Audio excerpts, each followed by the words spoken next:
Abundant Life family. This is Pastor Jay, just coming to you, just giving you some more information and communicating some things that you may have missed because you're out for the holidays. And I hope you all had a wonderful time, a wonderful season with family. Yesterday's service is going to be, part of it will be attached to this video. And I would love for anyone who calls Abundant Life our family, if you love us, if you're praying for us, I would encourage you to continue watching this video to its completion. We're going over some things and some transitions that are happening with family. And the three things that we talked about yesterday are it's important to look back on where you've been so that your faith is built, to be obedient in where you are, and then trust God in the promises that He's given each of you for your lives, and knowing that He is doing the same thing for this church, that He's taking us to a new place and taking us into a new season. And I'm so excited that we all get to be a part of that. So please continue to watch this video. I love you guys so much. God bless, and we'll see you very soon. Can I just give you a personal explanation of what this looks like? My family and I moved here in 1986. Who was not alive in 1986? Raise your hand. You babies. 1986, man, that was a long time ago. It was a good year, though. We moved here from Sugar Land, Texas, and when I walked into my second grade classroom, Mrs. Hemmett was my teacher, and a kid named Mike Heyman was sitting next to me, and the teacher introduced me and said, "This is Jay."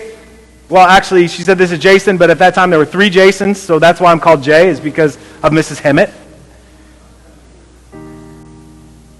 And she introduced me and said, "He just moved here from Sugar Land, Texas. I want everyone to say something that has sugar in it." So we went around the classroom, and Mike said, "I can do one better. I have a Snickers bar in my pocket. He can have it. And this is my favorite thing with sugar in it." From that moment on, we were best friends. My buddy gave me a Snickers.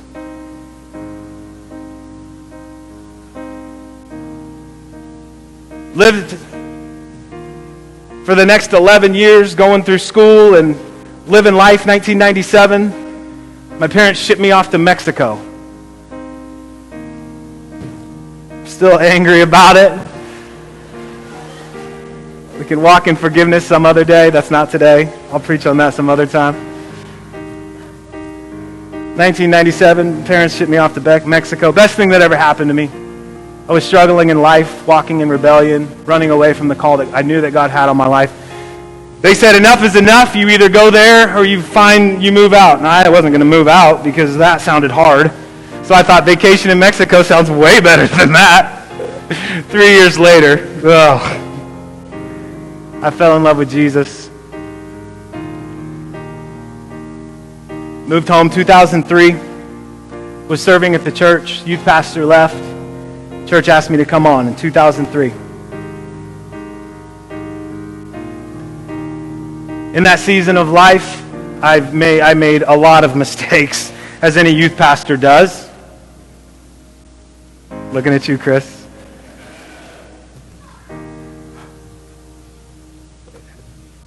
Tons of mistakes, learned about life, learned about ministry, learned what it looked like to love Jesus well and keep that at the forefront of everything you do in ministry, knowing that ministry is nothing more than the overflow of your personal relationship with Jesus. That's why pastor, prophet, apostle, evangelist, teacher is not a position on a stage. It's the position that God places in your heart through your talents and abilities, because you can do ministry no matter where you're at. Ministry is the overflow of your relationship with Him. Learned what that looked like. Got mad after 10 years. No, I didn't get mad. After 10 years, I knew that God had lifted that from my life, knew that position was no longer mine. So I went to my dad, who was a pastor at that time, and I quit. And he said, "You can't quit." I said, "You can't tell me what to do anymore. Let's fight." He said, "Then give me something else to do. I don't know what to do. I got to figure this thing out." And so walking through that whole experience, stayed on as an associate for a year as my father transitioned into full-time itinerant ministry, traveling all around, speaking with pastors and churches that just need a fresh visitation from the Lord. He's doing an amazing job, loves it. Still doing that, and at that time, you asked me to be your lead pastor. Looking back on every circumstance and situation, I jumped right in, and we immediately came into the fires of transition. if you remember. Gene remembers. Some of you weren't even around 7 years ago. Raise your hand if you were not here 7 years ago. Holiness unto the Lord. Jumped straight into the fires of transition where some of our leadership was making some choices for us that we did not appreciate too much, but in love and as much grace and honor as we could stepped away. And then over the next however many years, 6 years, we've kind of grown up together of learning how to do ministry and doing things well and doing things poorly and trying to grow and learn. Looking back, every single step of my life and every single step, God was doing something amazing. He's always been faithful. He's always been good.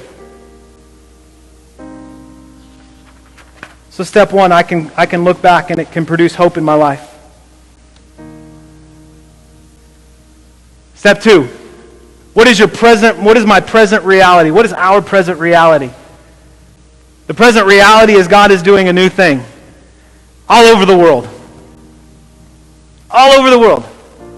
He's doing a new thing in churches. He's doing new things in individuals. He's doing new things through the prophetic. He's doing amazing, wonderful, and new things. Some of y'all are looking at me funny. My present reality is this. Over this last season of my life, this is a letter that I wrote to our board of directors, our board, and presented this last week. As you're all very aware, this last season of my life has been extremely difficult, both personally and ministerially. Through these challenges, you have each shown what it looks like to be a true friend to myself and to my family. I cannot express in words how wonderful it has been to walk with each of you through all the various trials that I probably created, most of them. But the words of encouragement, the acts of kindness, and expressions of love have been at times overwhelming. Upon returning to the position of lead pastor in July, it became very apparent that the grace that God gave me to lead here had not returned to me personally. I still feel anointed to preach and to provide godly counsel, but the position that I hold currently is no longer mine within the kingdom. After much prayer and wise counsel, I've decided to stop delaying my obedience to His word. And as much as I would love to spend the rest of my life with you all, as I've spent the last 30 years, 3 years, I'm old.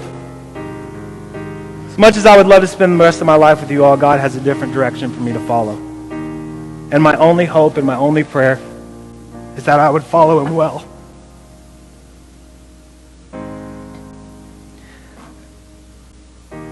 Dang it, Mitch. This decision has not come without many prayers, tears shed, and questions asked. But I'm confident in my heart that it is the right one for my family, for myself, and for the body and the leadership of Abundant Life. Please know that I love each of you very, very much. And I will continue to pray for His leading, for His will, and for His favor over your lives. I will do all that I can to ensure that the next season in this transition process is done as smoothly as possible for everyone involved.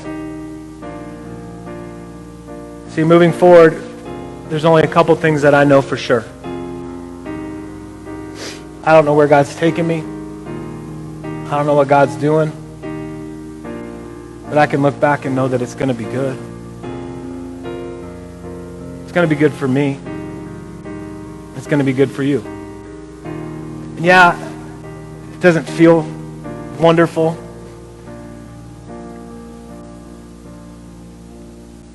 It doesn't feel, I know I'm supposed to be excited, and I know that I've heard the word of the Lord, and I'm walking in obedience, and that's my heart's cry in this season of my life. God, I just want to be obedient. But it's going to be difficult at times. I know that I'm not leaving Grand Island immediately. I know that He's called me to work through this process with some people. Current staff, Pastor Steve is the apostolic covering. I know Pastor Gene has offered as much wisdom and as he has to offer, which is a very deep well. And we appreciate that. But I'm reminded of something that I tell you all the time. He never takes us back within the kingdom. He's always taking us forward. He's always taking us forward. So that should excite you, that this next season is a step into what he's calling us to. It may look different. It may feel different. It may be weird, not with me not behind this pulpit, but the culture doesn't change. We are a people and will be a people of his presence. We will be a family, good or bad. And we will serve each other in this community well. Culture doesn't change. The process may. But the culture doesn't change. The fact is, you will have a fresh vision, a new perspective. You're going to see new great breakthroughs, greater impact than we've ever imagined within your family, within our community, if we would choose to stay the course that God has placed upon our hearts and on our lives. The things that I do know about our future, this transition process will be quick and purposeful. I know beyond any shadow of a doubt that you will not be abandoned. You will not be sheep without a shepherd. You will be shepherded very well. I can just look around this room and say, hey, listen, if you need someone to help you through this process, there's so many amazing shepherds here. And God will appoint and anoint the right person in the right time for the corporate leading of the body of Christ. Why? Because he loves this church way more than I could ever love this church. It's his. But it will be new.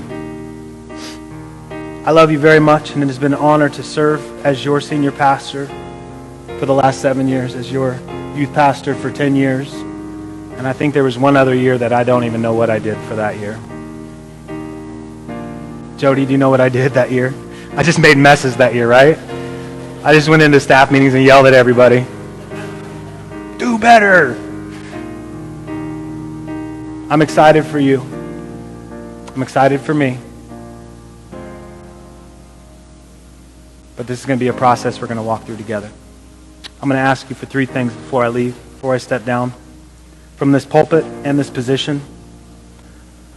I would ask that you continue to pray for myself and my family as we step into a new season of life that we do not know what it looks like. It's like the call of Abraham. I'm calling you out into that which you do not know. More importantly, I'd ask that you would pray for this church. That God would continue to lead it well. That he would have his way, and that God would appoint individuals over it that would hear his voice and follow him. Number 2, I would ask that you would get more connected than you've ever been. Listen to me. I've tried to get you guys connected. I say, if you need to serve in the body of Christ somewhere, whether it's in the nursery or the children's or the youth or as an usher, as a greeter, you need to be serving. Why? Because it creates a level of ownership within you and his body, and it creates community and togetherness. Listen to me. For the sake of this church, for the sake of your personal walk, will you please get connected somehow? Serve. Give of your talents and abilities. Do something. Get connected. And lastly, I would ask you that right now in your season of life that you would be obedient to not your feelings but to his word as best you can. Pray. Get connected. Start saying yes. Start saying yes to his word.